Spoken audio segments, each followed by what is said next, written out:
Yan, dito kami guys sa aming bukid. Dalawa kami ni tatay.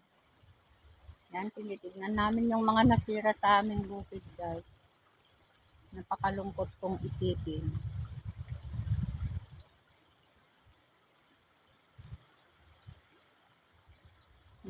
Paano na ngayon lakay? Sira na yung bukid natin. Nya ngay garod marami dam ka nagbagyaw.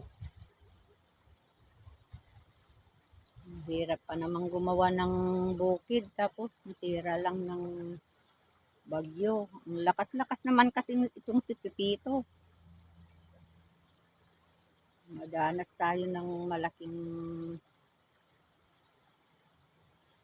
kasiraan sa ating mga bukid.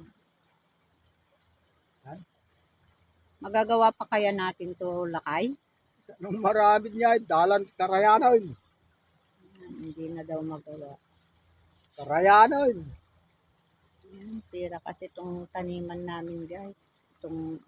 Pati yung mga tanim namin na saging. Ayun, natumba silang lahat.